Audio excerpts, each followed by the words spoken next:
Hey guys, we're back playing fucking Japan time, and I have a question for everyone. What the fuck? Why in the shit did you let me play through this game thinking it was called Kawada Shoujo when it's Katawa Shoujo? Fuck. Fuck. I legit had this issue for the longest time, and I never fucking corrected the names until recently, and god damn it. Fuck me.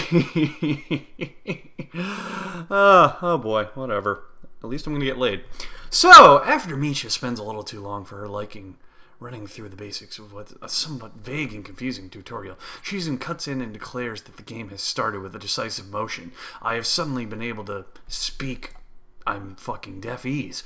Shizune's aggressiveness is rubbing off on me, like a lot of things. I'm starting to feel more competitive than I intended to be when I agreed to this.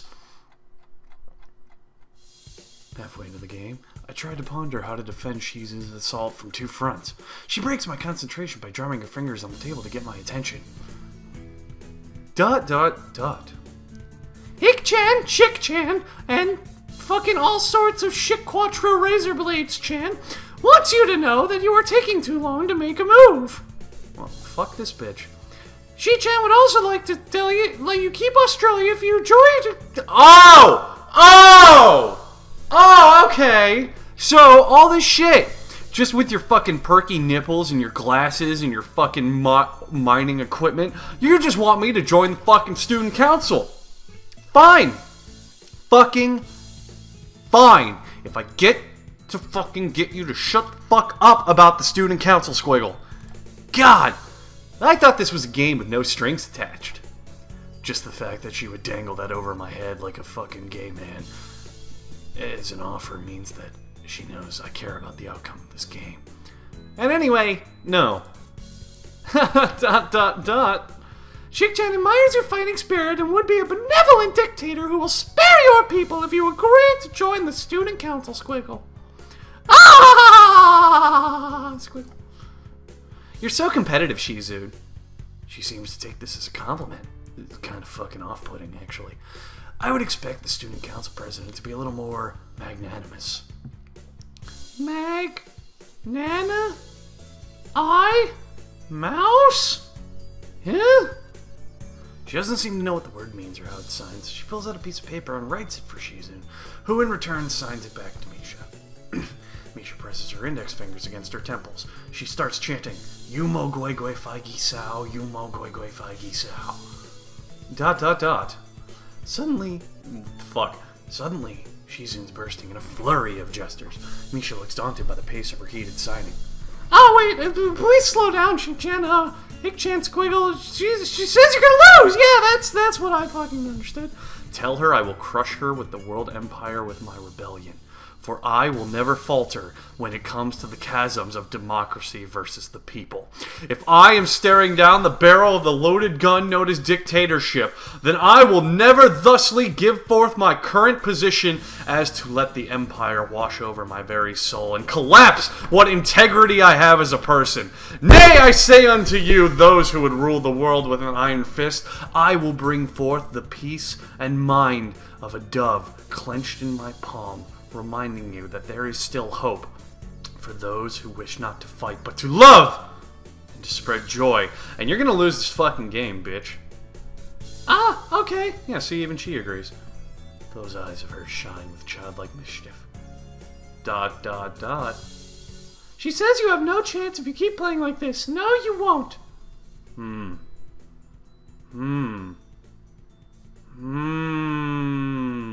Well, I'm gonna call this video a wrap. That was a good 4 minutes of entertainment. If you want me to attack aggressively, send a postcard to 817-524-6828594, Alaska, Anchorage, and in it put some jelly beans. If you want me to play defensively, then don't do anything because you're a fucking pussy. I'm gonna attack. She either is really mocking me or she's trying to trick me. I have nothing else to lose, though, so I might as well try something different. Maybe if I spread out my forces and try to control more territories, I can recruit the advantage. I would like to point out how this is an analogy for how I'm going to play this game. Wink. Shizune seems to focus on capturing whole nations, so maybe I can sacrifice my hold on continents to gain more smaller countries. It's it's worth a shot. After a few turns, I end up losing the game anyway. She's in adjusters. I'm gonna go with that because that's what I said. Her glasses victoriously and allows herself to tentatively pump a fist in the air in celebration. Fist pump! Dot dot dot. I win! Hit the squiggle! Yay, squiggle! Well, I'm sorry, bitch! I believe Shizune won. Not you. You better be translating for that before I pimp slap your fucking face upside your head. There's no need to translate that. That was pretty fucking clear. Ah, Squiggle! Don't look so sad, Squiggle, Hick-chan. You were really giving it your best, and that's what I thought. Sometimes your best just isn't good enough, though. If anyone knows that, it's me, Squiggle. You did very well for someone who just learned how to play today. I have fucking known how to play Risk for over 7 years of my life. I swear to God, I am going to end you if you keep up this bullshit. Dot dot dot. Hick-chan, you attacked Iceland and North America at the same time. That's a very daring move. Hick-chan is impressed. Dot dot dot. The mark of great people is that they are daring, and that they can follow through, Squiggle. You're already halfway there. Isn't that great, Hick-chan? Dot dot dot. That isn't good enough, though. Just potential isn't enough. If we're ever to get out of this world known as the Matrix, we need to see past what is there and believe into the unknown. Perhaps one day we'll see it. It's not very likely, though. You're right, Chick-chan, Squiggle, but that's so demanding! Dot, dot, dot. Dot, oh. Dot, dot, dot. Whoa! Whoa. Whoa. I like how she got bigger. You're small. Dot, dot, dot. Hey, Chan, would you like to join the student council? She really doesn't waste time, does she? But it's only my second day of school, so I'm hesitant about committing to something so early. I haven't even gotten to take a look at the other clubs yet. But spending time with Shizune and Misha, it doesn't seem like something I would hate. I still need more time to think about it before I decide for sure. Maybe. I'll get back to you on it. Dot, dot, dot. Okay, Hick-chan, Squiggle, but I hope you're not just saying that so we don't feel bad. No, really. Really? Squiggle? Hick-chan, if you're gonna say it, then you definitely say the truth. And there can be any Squiggle mistaking it, Squiggle. I know. I guess I should have my revenge for losing at the very least. Oh my shit. What in the crap? Why is her mouth a 3? Shizune smiles at that in a mischievous way that feels like twisting the knife in the wound of my loss. I take a glance at the clock on the wall and realize I've spent far longer playing Risk than I expected. Sorry, I think I have to go. I wanted to go to the library. It's not closed yet, is it? Shizune scratches her head and gestures at Misha. How hard can it be to determine whether the library's open? There's a fucking clock on the wall, you goddamn idiots. It takes me 12 minutes to realize that I said that out loud. Dot, dot, dot. It should be unless the librarian is absent. She probably is, though, because she's not part of the love quest that you can go on. I think you're right, Shik-chan. We think the library is open. We have grokked this for a long time. We think it's on the 2nd floor. We can't miss it. Do you want we to show you where the library is? No thanks. It's okay. I don't want to get laid. Bye. Bye! One flight of stairs up and I run into the creepy man. The 2nd floor hallway is a carbon copy of the 3rd one. Wide, of course, and plain, like hallways do. The problem is the librarian's whereabouts are not always easily determined, as one think. The classrooms are marked with signs stating which class they belong to, but then there's a plethora of other unmarked doors. Is this the library? Or is it down the hall? I bet on the latter and choose my direction at random. After I turn around the corner, an unmarked door draws my attention. It's probably where someone's getting dressed or having sex, or I'm going to walk in on them masturbating, because this is a dating sim. It's not open, though, either. It's barely ajar, so I can see that there's nothing in there except something that'll sexually titillate me for a bit. It would make sense for the library door to be invitingly open, and while this one is not quite, it's good enough. At the very least, it means someone's inside and I can ask for directions. I gingerly push the door with the edge of my fingertips. The door gets slightly aroused, but it opens in no time. The feeling of being an outsider to the school can't be shaken from my mind, so much so that I instinctively fear that doing something would be wrong by entering. The door creaks open as I think the game is going to switch to a horror mood. Leaning over and poking my head inside, I gain sight of the room as fast as possible. The meek "Hello!" on my lips is quickly snatched away. Whoa! What? What?